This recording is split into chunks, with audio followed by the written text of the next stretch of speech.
The Larry O'Brien Trophy is getting some sun in South Beach after a long night at the Clevelander and watching the Heat get pummeled at home. The day off likely the best cure for everyone's hangover, except Miami. They decided to watch the carnage again today, which caused more headaches and a heated discussion. Here's Stuart Scott. To soak in the scenery in Miami on Wednesday, South Beach, the culture and food of Little Havana, a cigar factory rich with history, and, you know, just the chill vibe. You'd never know the city's two-time defending basketball champion just got drilled on their home court Tuesday night.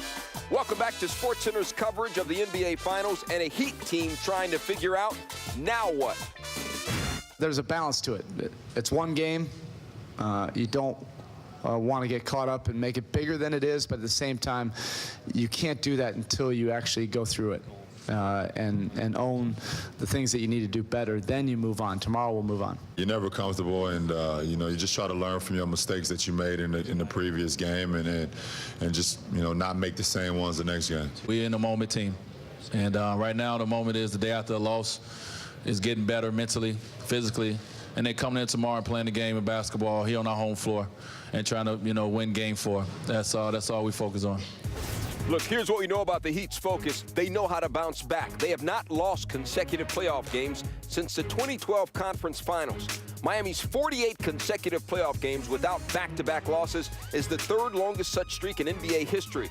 But, yo, the Spurs are a grown man basketball team, and as Mark Schwartz tells us, desperate times call for different measures.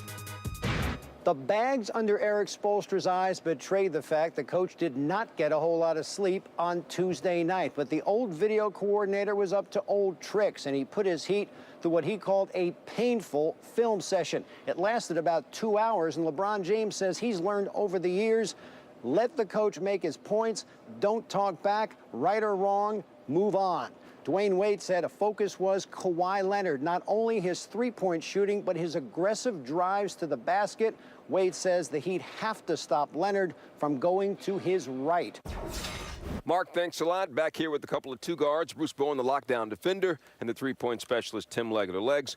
All right, so Coach Spo did something different, film session and not practice. Do you agree with that move? I do agree, because when you get hit with that kind of a barrage, you need to go see how that happened. I thought Popovich starting Diaw got the ball moving a little bit differently, and you need to go see that and make the adjustments for Game 4, because I don't think Eric Spoelstra's ever seen his team that helpless defensively. Tell you what, man, Miami had to do something because they got smashed by a Spurs team that went the last 5 minutes of the first quarter of Game 3 and the first 5 minutes of the second quarter. We're talking a 10-minute stretch of game time without missing a shot. They took 10, they made 10, and yes, the Miami Heat were on the floor playing defense.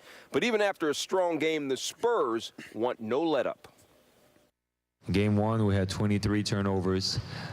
Game 2, we felt like, you know, we didn't execute well enough to win the game, and we were up 1 with 2 minutes to go. And so we felt like, you know, it's time for us to play better. Oh, really? Time for them to play better? I think Game 3 constituted playing better. How about Danny Green playing better? 7 of 8 from the field in Game 3. In fact, after a slow start, Green has been ripping it up in these finals. Over the last 9 quarters, the Tar Heel is 14 of 17, including 6 of 8 from downtown. With more in San Antonio on how they try and now keep the pressure on, here's Chris Broussard.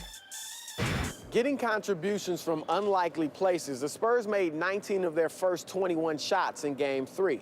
The two guys who missed, Tim Duncan and Tony Parker. That prompted Danny Green to send a post-game text to the two stars that read, "What are you guys doing? Messing up the record." Joining Green as an unlikely hero was Kawhi Leonard, who scored a career-high 29 points. It was his highest-scoring game since high school.